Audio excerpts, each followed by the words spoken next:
Assalamu alaikum wa rahmatullahi wa barakatuh, and welcome to Ramadan Radio on 87.7 FM, DAB 9B, with your host, Zainab Zaeem, with her show Breaking Stereotypes. Now, if you've been following the station from the beginning or even throughout the year with my shows, which continue, then as you'll know that this is the last segment for Breaking Stereotypes for Ramadan 2024. And I hope it will, and I certainly will try and make sure that we go out with a huge bang. So a little bit of housekeeping, as you always know.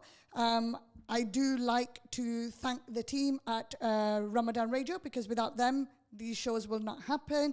I'd also like to thank my guests and my viewers, my listeners, my avid followers who tune in time and time again and giving me that fun girling, fun situation that goes on, but it allows me to keep the shows going. So for a bit of background information on who our guest is, today we're going to have Sadiya Choudhury, KC, and I'll come on to explain what KC is. And before I give the opportunity, or literally hand the mic over to Sadiya, I would like to remind those who are listening and viewing the show today that our show is interactive. So you can telephone the studio line on 0116 4822 or you can send a text message or WhatsApp on 077 488 55055. You can also leave a comment on our Facebook page on Ramadan Radio, and we will certainly be reading out your questions or your comments if you have any. So without further ado, I'd like to say Assalamu alaikum to Sadiya. Assalamu alaikum, Sadiya. Wa alaikum salam, Zainab. Good to have you on the show. Thank you so very much for agreeing to come on. I know you've joined us today by Zoom. Inshallah, one day we'll have you here in the studio. It is, I've been told, quite an experience. Right. Looking forward. Good. I'm glad. So, other than saying the word Sadiya Choudhury KC, my viewers actually don't know what KC means. So would you please give us a quick background as to who you are, along with explaining what KC means? Right, I'll start backwards. So KC stands for King's Council. And until 2 years ago, you may have heard of the term QC, which was Queen's Counsel. And it's basically it's supposed to be a mark of excellence, which is awarded to barristers and solicitors as well, where effectively you are told that you have reached a certain level of excellence in your profession, and you can now use these letters after your name. To put it in context, there are around 17,000 barristers practicing in England and Wales at the moment.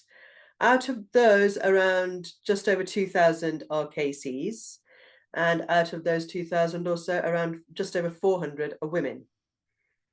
And so it is quite a difficult process. You sort of only apply when you reach a certain level in your career.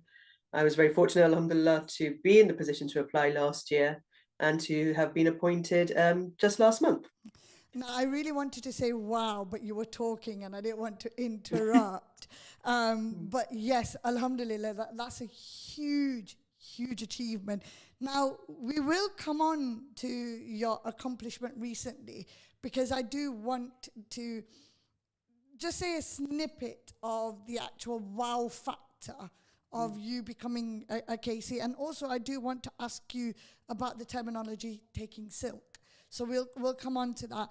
But in essence, for those who have tuned in, Sadiya Choudhury is a barrister, and a lot of people don't actually know what a barrister is compared to a solicitor. So a solicitor is a professional, a legal professional, who takes care of the day-to-day running of a case from the start to the end. So I'm a solicitor, so we will take instructions from a client. So that means they tell us what it is that they want. We then give them advice. We do fact findings, or fact collecting, witness evidence, and we collate all the information together. And barristers, what I like to say, and please do correct me if I'm wrong on this, Sadiya, they are more along the lines of, think about GPs and consultants. So GPs is what solicitors do. They're with you from the beginning to the end, and a consultant comes in on a very specialized area. They dip in and out.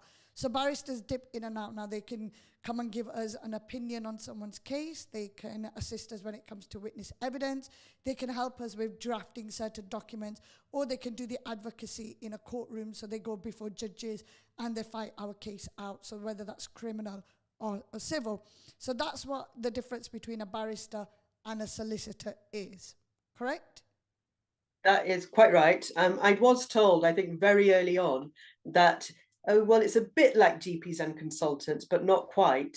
But I've never found a better comparison. No, neither have I. I think it's the best way because a lot of people understand the relationship between a patient and a GP and a patient and a consultant.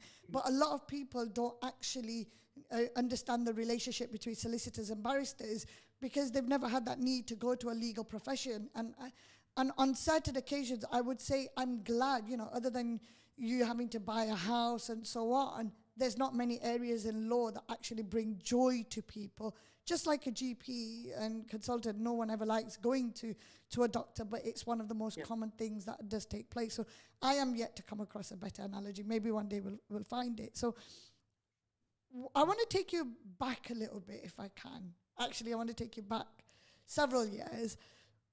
I like asking this question because it gives me a good idea as to the line that somebody took, you know, in their career. But what was it that you wanted to be when you were growing up? Did you have any aspirations of a certain career? Well, the short, no. In fact, I only figured out what I wanted to do by realizing all the things I didn't want to do. Okay. Now, for instance, okay, I mean, maybe at the age of 5 or 6, I quite fancied the idea of being an archaeologist or a spy or something, you know, all those glamorous things which everyone dreams of. Yeah. But the other thing is, I think if you are, you know, if you're Asian and you're good in school, most people assume you'll want to be a doctor. I didn't want to be a doctor. So I knew that I don't want to do that. Actually, you're very kind in saying several years. I'll say going back many years. I should explain, I was actually born here in Bradford, in West Yorkshire, not too far from you. And at the age of 10, my family moved to Pakistan. So I actually went to school and college in Pakistan. And in Pakistan, you start your first degree after the A-level equivalent at the age of 18. And it's only a 2-year degree. So most people will go on to do something as a postgraduate qualification. Okay. And at that point, in the late 90s, a lot of the people I was in college with wanted to do MBAs. That was the big thing at the end of the 90s. But again, I knew I didn't want to do an MBA. And it may be because of all those American legal shows on at the time, such as LA Law. I thought law seemed quite interesting. And so I decided, right, I will study law as my next qualification. At that time, my family actually moved back to England. So I went to university here. And then during my law degree, again, most people wanted to be solicitors, especially at university. A lot of people applied to the big city law firms, for instance. But again, I wanted to do, the reason I decided to apply for the bar was partly because I go, well, I want to go and mess about in court and be arguing cases.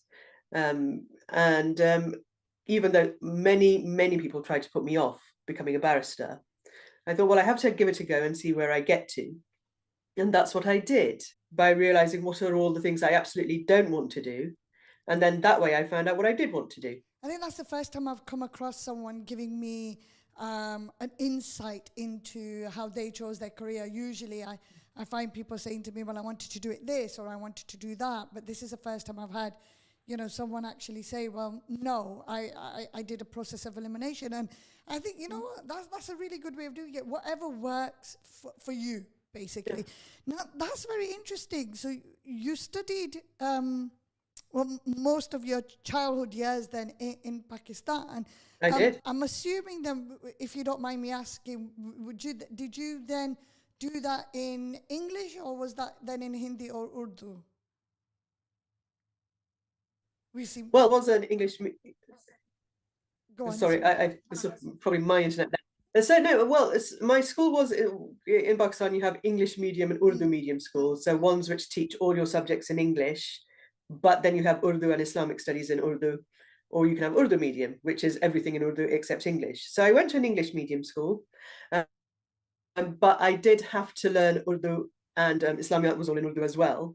So that was a steep learning curve. In fact, my mother taught me over one summer. Fortunately, I could read the language even before we moved to Pakistan. I could read a bit, I could speak it, but learning to write and express myself properly in it did take a bit of time to get up to speed.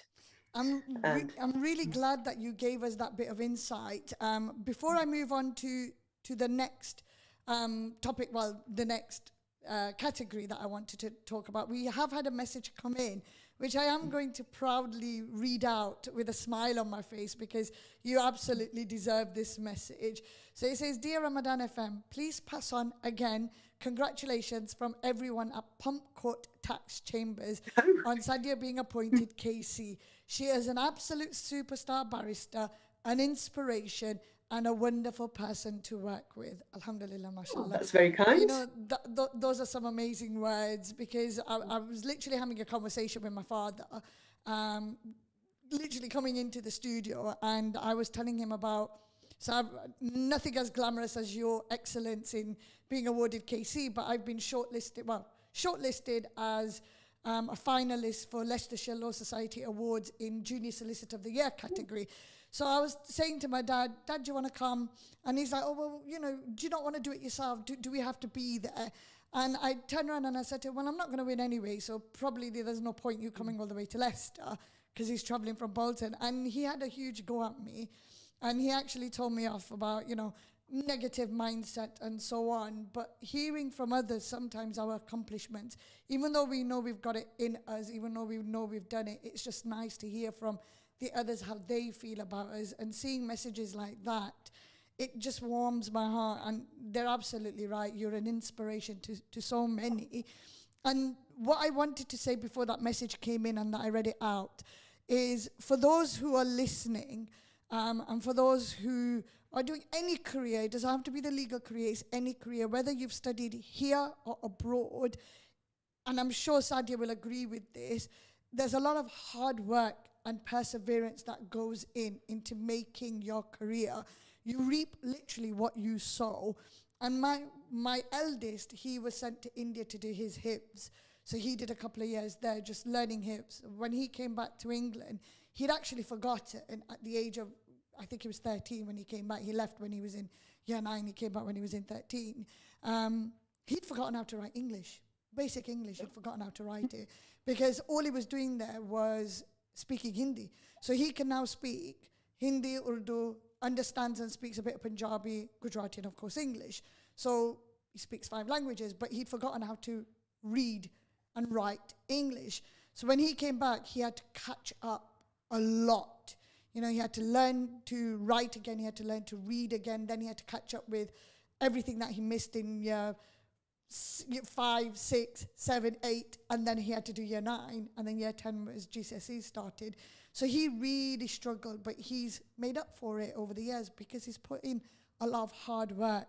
So some people, it comes to them naturally. I'm not one of those, unfortunately. I'm not academically bright. I have to read something 2, 3 times. I know I've seen your face that I'm not academically bright at all. Average student, everything that comes to me is through practicalities. But it's really good to see that even though you studied abroad because you lived there, you have accomplished what you wanted to, or at least above and beyond probably what you wanted to. So that's fantastic. So you've explained to us what made you get into this. Were there any challenges? Well, there are lots. I think I mentioned earlier that when I was doing my law degree, for instance, a lot of people you think, well, barrister, a solicitor, and if I had £1 for every person who told me I don't even think about the bar, I'd have a nice big pile of pounds over here right in front of me, because they all said, oh, why would you want to apply there? You know, people, barristers, they don't look like you, they don't sound like you, they won't even be able to say your name correctly.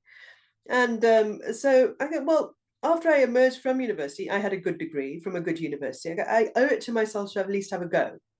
And if I, and maybe I won't get it, fine, or I'll fail. But at least I can say I tried, and I tried my best. That's really all you can do. And even after I got pupillage at my chambers and I became a tenant, people still come up to me, is this really what you want to do? Do you really want to do tax?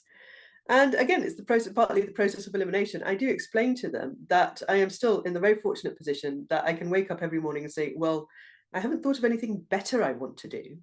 Now, maybe if I was struck by a lightning bolt and had an inspiration to write an amazing novel, I'd chuck everything in and go off and retreat somewhere and write my novel for 3 years.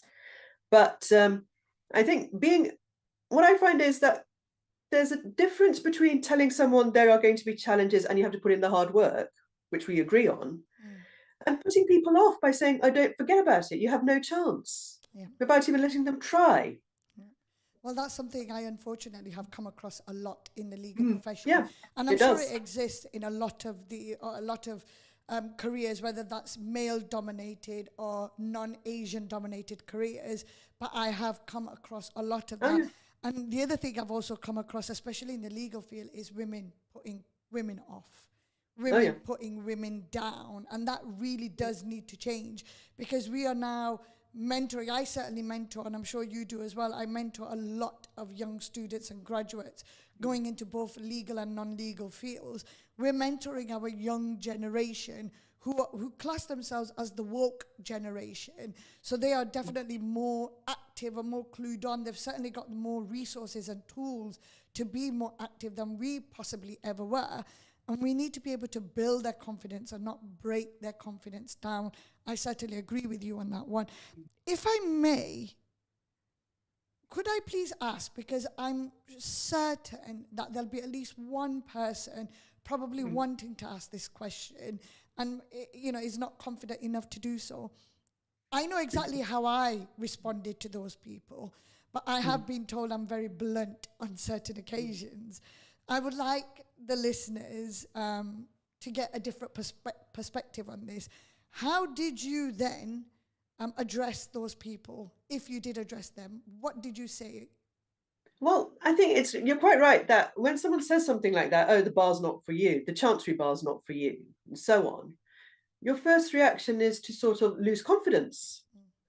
And especially if it's someone older and more experienced, someone in that particular profession who says it, that really can shake your confidence. So I just say, "Oh, well, thank you very much," and move on. And and that's it. You're not going to really change if someone's bent on putting you off something. You can't say, "Well, I'll show you and I'll do that," like in a film. So I just say, "Right, thank you very much." And I have to admit, sometimes you do go away and think about it. Well, are they right? Am I just chasing a dream? And I'm very conscious again, Zainab, like you, that if there are young people who sort of see what I've done and think, well, oh, that's really interesting, I'd like a similar career, or I'd like to do something like that, I would not put them off at all. I would tell them, you've got to work hard, you've got to put in the hours. There are no easy shortcuts in this, but don't let someone say to you, "Oh, you just can't do it because you're Asian, you're a woman, you're a single parent, you're disabled," for instance. Or all the stereotypes that we tend to come across. And the whole purpose of my show is breaking stereotypes, which is actually a good time for me to just refresh and remind everybody that they've tuned in to Ramadan Radio 87.7 FM, DAB 9B, with your host Zainab Zaeem on Breaking Stereotypes. And we have the most amazing, inspirational barrister, Sadiya Choudhury, Casey, which is King's Counsel, joining us tonight to discuss all things breaking stereotypes. So, moving on, would you say that a good support system is required in order to be able to get through some of the challenges that people may come across?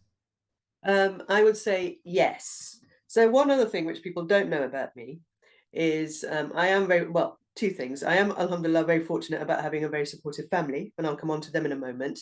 But I'm also a single parent to a 13-year-old daughter.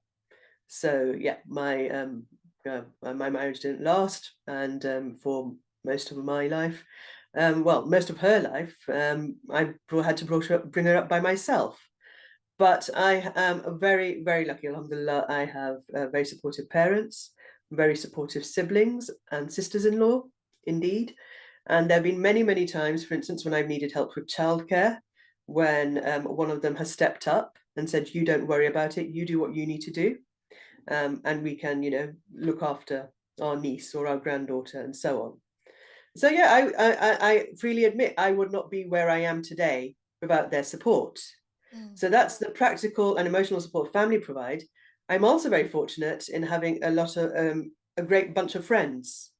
So before I came onto the show today, I did send them a message, and these are my school friends from Pakistan. But by the way, I'm doing this radio show, and they all gave me very silly bits of advice. I don't know if any of them are listening. You gotta love your friends for that. Yeah, but I mean, the great thing about them is they are the people you kind of grow up with, and they've known you all the way through. And the same is, for instance, with my university friends, who, again, we sort of met each other as undergraduates, not really knowing what we were going to do or where we'd end up in over 20 years' time. And they really help me, they keep me grounded. We have fun. We're able to support each other through difficult times, or at least I hope I do. So yes, the answer is a support system is essential. It may not be the support system you think it is. Before I forget, I have to mention my colleagues who send such nice messages. Absolutely. Yeah. I agree with you on that one. I mean, having such a lovely message from your colleagues was absolutely amazing. I will just interact with you on that one, or rather interrupt, because I think I did interrupt you then. I do apologize. What I would like to also add on to that is your support system does not necessarily have to be your blood relations as well. It's anyone that you want in your life. I unfortunately didn't have my parents or my siblings nearby because they're all up north. I'm here in Leicester. My support system at that point, at that stage when I was studying, my kids were younger and so on, was my first ex and his mum and nieces and nephews. So I had a support system there. And then when I went through my divorce, because I've now got 2 divorces under my belt, and by no means is this a competition, but I know exactly where you're coming from. Being a single parent, I made the childcare system my support system. So one of the nurseries where the pre-care where my daughter went to, they had no facilities of picking up and dropping off children, and it was only because I went the extra and I said, look, I'll have to pay extra money if that's what it comes to, but I need this system put in place. And luckily when they did, I only had to pay extra for, I think, the first couple of weeks, because as soon as they advertised that they've got a car that's picking kids up and dropping them off to school and mosque and so on, they had an abundance of parents signing up. So it kind of paid for itself in that way. So I was lucky in that way. But you're right, the support system needs to be there. And alhamdulillah, it sounds like you've got some amazing colleagues, friends, family. And yes, friends, that, we need those kind of friends that keep us grounded. We do. Right? Yes, absolutely. Don't take us too seriously and keep our feet on the ground. Agreed. Did your friends, by any chance, I don't know if you've ever gone back and had conversations with them, but have they ever said, upon reflection, that yes, this is what they expected you to have done, or they expected you to go into another career? I'll explain why I'm asking that question after you've given me your answer. Right. No, I'm trying to think. So I did explain that I was in school in Pakistan, and for the first 2 years, it's the A-level equivalent. It's not quite that. I did study the subjects which would have allowed me to go into medicine, but when I got the results, I don't want to go to medical school. And I think maybe at that point I started saying, oh, well, I'm interested in law. I have had friends from that time say, oh, you always wanted to be a lawyer. No, I'm not sure I had decided that early on. I used to do debating in school, a bit in college. So now I earn my living from debating. Actually, I'm not sure if anyone predicted, oh, this is what you'll end up doing, when I didn't really know I'd be doing this myself. Interesting. The only reason why I ask is because I think, was it last year or the year before? A few years ago, I reconnected back with my high school friends, and I'm going back 20 odd years ago now. Well, actually, my eldest is 22, so I'm going back a lot further. And when I was like sending them, the radio shows and all of that, I hadn't realized how much of my career they'd actually been following in the background. So they'd already known that I was being a trainee solicitor. They already knew that I'd gone through one divorce. remarried and so on. And actually, when we were discussing this, one of them actually wrote that they expected me to become a lawyer.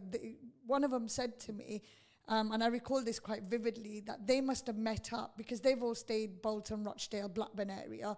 I'm one of the few who's moved out, but they met up a lot sooner than I did. And they said, oh, well, we were having a conversation, we were reminiscing, and we all, wondered what everyone was up to. And but before you'd become a lawyer, we always said that if Zainab becomes anything, she'll become a lawyer. And I asked them, I said, why? And he goes, oh, because you always love to argue and you always love That's what they all say.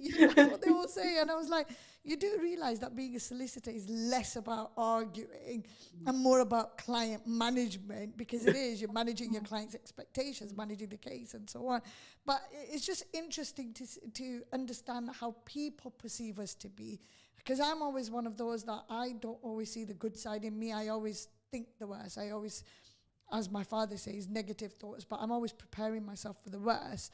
So would you have a tip for someone, before we start talking a little bit more about your recent accomplishments, would you have any tips for anyone who's embarking on that journey or is on that journey and is struggling and so on? What would your advice be to them right now? Right. So generally about law, okay, I'll take it to my experience as going to the bar. Open-ended, right. Completely up to you. Okay. So it's even more difficult to come to the bar now than it was when I joined, partly because of cost, partly because of competition. And and when I say competition, especially in relation to the number of places available for training, for instance. And everyone, I sometimes look at the CVs of people who apply to us and I go, oh, I'm glad I applied when I did. I'm not sure I'd have got in now. So when you're applying for this journey, I think the first thing which you can do, and there are so many more resources available now that would allow you to do this, is to go and research it. Research your chosen field. It may be you go and look into, say, what a solicitor does or what a barrister does, and you decide, actually, that's not for me. That's fine. You haven't wasted your time. It's helped narrow your options. There are far more resources available now than when I was applying. For all I know, maybe some students have tuned into this. I'm hoping so. Well, it would be nice to know they had. A lot of chambers will, for instance, do talks about their pupillage process or their webinars. We do that, for instance. And in order to be a barrister, this is all going to get a bit weird and techie, but you join an Inn of Court. There are 4 Inns of Court: Lincoln's Inn, Gray's Inn, Inner Temple, Middle Temple, and they do outreach events for students as well. So you can go off and maybe go to the careers person, and I think after all that, the most useful thing you can do is try and gain some work experience. Now, I know some students right now listening to this are going, oh, it's easy for you to say that. It's really difficult making applications. But the more applications you make, the better you'll get at making them. And sooner or later, you will be able to get experience. It comes back to the point, yes, it's hard, but don't let that put you off. Absolutely. Yeah. I was going to say rejection is part and parcel of everyday life, regardless of whether it's career or anything else. But apologies, you were saying? No, I was going to say that, yes, you may reach a point where you go, actually, this just isn't for me. I know someone who, for instance, did a law conversion and thought, right, this is what I want to do. I want to be a solicitor in a big firm, and did some work experience, didn't really get offered a training contract, and later switched careers to become a management consultant. I know. And I go, actually, and it suits him so much more because his thing was always interacting with clients, helping to solve their problems, working in a big office with nice colleagues, for instance. Yeah. I know quite a few people who actually left their training contract halfway through. So a training contract is the 2 years training or 18 months training that solicitors have to do when they want to qualify in a career as a legal professional, being a solicitor. But yeah, I certainly know quite a few people that have found that it's not for them. And I completely second the advice that you've given out there in terms of what people should be doing. And the more applications that you make, the more, what I would say to that is learn from your applications. It's not one shoe fits all. Clearly, if one application isn't getting you that interview or shortlisting you in I don't know how it really works when it comes to doing the bar course or applying for pupillage and so on, but I'm assuming that you make an application and then you get told whether or not you've been invited to an interview. But if you're not getting those acceptance letters, then maybe you need to look at your application. Absolutely. I now want to move on in terms of, this is one question I do like asking, especially Muslims, especially female. And you have mentioned that you are a single parent, you've got a 13-year-old teenager, and we all know how difficult it is raising a teenager. They're certainly more difficult than they are babies, in my experience, anyway. But did you feel like you had to make any sacrifices in order to boost that career of yours? It's the other way. I mean, for instance, there were times when I compromised on the work I could or would do, because, for instance, I wanted to be able to pick and drop my daughter off from school every day. Now, it's actually, as I practice in tax, I'm not in court every day. I am in court quite a lot for a tax barrister, around once in 3 weeks. But the tax tribunal generally gives you a lot of notice for hearings, so I'm able to arrange my days and weeks quite well. So around 90% of the time, I'll go, right, well, actually, I do want to drop her off in school. I want to be able to attend her school events and so on. So that may mean that I'm not pushing myself and working as hard as, say, my equivalent male colleague. That's a choice I've made. In terms of, but equally it goes the other way as well. Sometimes there are times when I have to prioritize work for whatever reason. If I've got a deadline coming up, if I've got to be in court, I owe duty to my client as well. And there are times, yes, when you're working through late nights and weekends. Fortunately, not all the time. But it is rather unfortunate that those are the times which get remembered by your family. Oh, there's that time you missed that wedding, and I will never forgive you. Sorry. Been to all the other weddings, but it's that one which we missed, which rankles. Yes, it's there's a famous saying. It's, I have to really show it you to understand, but it's when they say when you do something right, no one remembers, but when you do something wrong, everyone remembers. And then they spell the word wrong purposely to show you what it's meant. But absolutely, I hear you on that one. And certainly with the way your career has been led, that was it. My producer technician is typing up the word wrong on the notes on the screen. So when you do something wrong, everyone remembers. And that's absolutely it. You know, that's how it goes. Now, but you are the epitome. You are a huge example to us, especially Muslim female women, well, Muslim females out there, that you can have children, you can have a career, and you can be quite successful at it. And certainly, you know, there's a lot of factors who have played a huge role in your success. And, you know, you've got supportive employers and, supportive chambers, shall we say, and a supportive family. But as we mentioned earlier, your support system is what you make of it.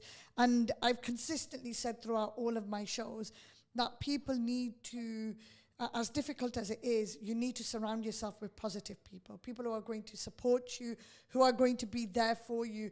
And that could be somebody who's firm with you, who keeps you grounded, but at the same time understands what it is that you need, understands how you need to move forward, and maybe just be there for a rant if that's all you need. But you need to, you know, surround yourself with positive people. So I'd like to move on to you recently being a KC. Now, I might say this a bit wrong, so I do apologize if I do, but I remember on LinkedIn you put the post up to say, sorry? I did put the famous post. The very famous post. Now, I really do want to be able to read out the wordings that you put up. So I am trying to look for it very quickly, but I can't seem to find it. But do you remember exactly what it is that you said? I do, because I was reminded of it several times. So basically, as I mentioned, once you reach a certain stage in your career, you may decide to apply to become a KC. And again, I received support from the people. You have to, in order to be a KC, you have to have 12 cases of importance over the past 3 years. Significant cases. For each of those cases, you have to name 3 referees. So one of them will be the judge, one of them will be a practitioner, so it might be your opponent or person, more senior colleague who's led you, and one's your client. So when I was encouraged to apply, and I went for advice from various senior colleagues about what I should do, and they were all very supportive. And so I did apply, as did 283 other people. So 284 people applied last year, 95 were appointed. And this is where the LinkedIn post starts. I said, of the 95 people appointed to King's Counsel today, 58 of them practice in civil law. So there are 3 categories: family, criminal, and civil. So 58 were civil practitioners like me. Out of those 58, there were 14 women. So there's a huge gender imbalance there. And also out of those 58, there were in total, I think, is it 5 Asian or Asian British? Yes, 5 Asia, because I've got 5. I've got the post in front of me now. Okay, right. So there was only one who was both female and Asian/Asian British. And at the bottom of the post, I said, and here I am. And that's you. And that was me. So I put this on LinkedIn thinking, oh, I'll get the same number of likes I get for, whenever I win a case, or we recently published a book in Chambers, for instance. So, decent number of likes. I went to bed and I woke up the following morning and saw they'd been already liked around 2,000 times or something. As of, I think, last week, that post has now been viewed over 600,000 times. Yes, 640,000 times, and increasing and gathering. So yes, for my audience, struck a chord. It must have. Yeah. So for my for the listeners out there, for the viewers who've tuned in to Ramadan Radio 87.7, Breaking Stereotypes with your host Zainab Zaeem, and my distinguished, and I'm so honored to have Sadiya Choudhury KC on the show tonight. And I'm going to say this in her words on her LinkedIn post. Of the 95 barristers appointed King's Counsel today, this was 2 weeks ago, 58 practice in civil law. Out of those 58, 14 are women and 5 are Asian British. Only 1 is a woman and Asian British. And here I am.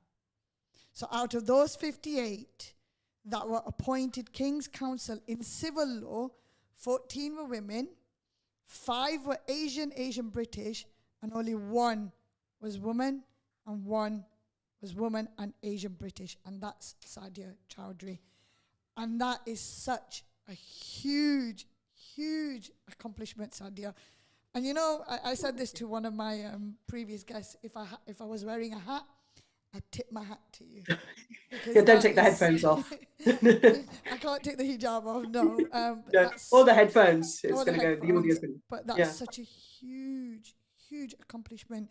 And the reason why I am in awe of that is because even in 2024, in the 21st century that we're in, women constantly have to battle the same narrative over and over again. We come across the same barriers, the same challenges, and it just feels like every time we take a step forward, we're taking 10 steps back. And we need people like yourself. We need people who are breaking those barriers, those glass ceilings, as a reminder to others out there that it can be done. Unfortunately, we just have to work a little bit harder than the next person. We have to work a little bit harder than our male counterpart or our peer, however it works. But it is achievable, absolutely achievable. I do want to quickly ask, because we are running out of time, and I always end up finding that we run out of time on my shows. And we've got about 4 minutes to the clock. So before I ask my next question, as in the second question after this, what does it mean when I commonly hear the phrase taking silk? So the fact that you've been appointed counsel, it means you've taken silk. Would you be able to elaborate on that for me, please? Yeah, no, it's a shame I don't have slides prepared for you, because I could have shared my screen. But anyone who's listening and doesn't know what an English barrister looks like, I would suggest you go and Google images afterwards, and you'll see them wearing their wig. And normally you wear a gown made of sort of polyester, frankly, a huge, big black thing. So when you become a King's Counsel, you swap your gown for a silk gown. And that's where the term comes from. So you now have a silk gown, and that's what is taking silk, because you're entitled to wear that gown instead. Oh, wow. Same color, so black. The black, a bit lighter, sits a bit better on the shoulders. You may have seen that barristers' gowns always seem to fall backwards because they're sort of funny stitching at the back. So silk gown, and on the day of the ceremony, we all paraded around in this very strange 18th century costume. Sorry, I've just been pointed to the producer's box. So one of my, the lady who recruited me onto the radio, she's just popped in, and she's another inspirational lady as well. So I just got a bit too excited to see her, so apologies about that. So that's really interesting as to the taking silk, and as to where the robe comes from. I've always wanted to know that, so I do appreciate that. So we've got about 2 minutes and 50 to the clock, so I'm going to hand over a minute of that to you. Sadiya, is there anything that you want to say that maybe you wanted to cover and I never got a chance to ask you, or we never got to that? The minute is yours for you to talk about whatever. Completely open-ended. Oh dear. Okay, completely. Well, oh dear. Okay, a couple of things, very important. One of them, practical and very boring. We've talked about applications and how it seems really hard and a bit of a slog, especially if you get rejections. But if you're doing an application, my top tip for this is, number one, think about how much time you'll need to prepare your application and double it, because that's the amount of time you need. Wow. Secondly, always get someone to read your application. They don't need to be a person in that profession. They'll just read it. They'll tell you whether, it sounds as if it makes sense. And if you've got typos, because if you've been working on something for too long, you're going to end up with typos. You stop seeing them for a while. Yep. So that was my important practical tip. Second one is the point we've been touched on, I think, all the way through. Don't be put off by being the first in something. Now, you may, Zainab, you asked me earlier about, did your friends all think you're going to be a lawyer? And my answer was no, not really. A couple of them did think, oh, well, you do debating, and you liked watching American legal shows, so we thought you would be a lawyer. But the reason for that is, especially in Pakistan, they're sort of set careers for women. Doctor, teacher, professor, all excellent careers. But as I mentioned, at the end of the 90s, MBAs, a lot of my friends went on into business careers. And if you do something a bit out there, the first reaction a lot of people have is, oh, why would you want to do that? Women don't do that. And so don't be put off by being the first, because if everyone was put off, there would never be all those doctors and teachers and politicians, for instance. I get you. I completely understand. Thank you so very much for that, Sadiya. Now we have about 50 seconds to the clock, and I've been asked by my producer and our technician to remind everyone that do not forget, Ramadan FM will continue broadcasting 24/7 throughout the year on DAB channel 9B, so do stay tuned. And also, those who follow me know that I continue with my shows once a month, Breaking Stereotypes, Ramadan FM, on YouTube and Facebook, and of course 9Bs, with your host Zainab Zaeem, Breaking Stereotypes. Jazakallah so much, Sadiya, for coming on my show. An excellent, inspirational, and a privilege. MashaAllah. I don't know if you heard the Oh, thank you. I did. That's my technician. But Sadiya Choudhury, KC, the only female tax in civil law, Asian. You heard it here first. Jazakallah so much, Sadiya. Asian.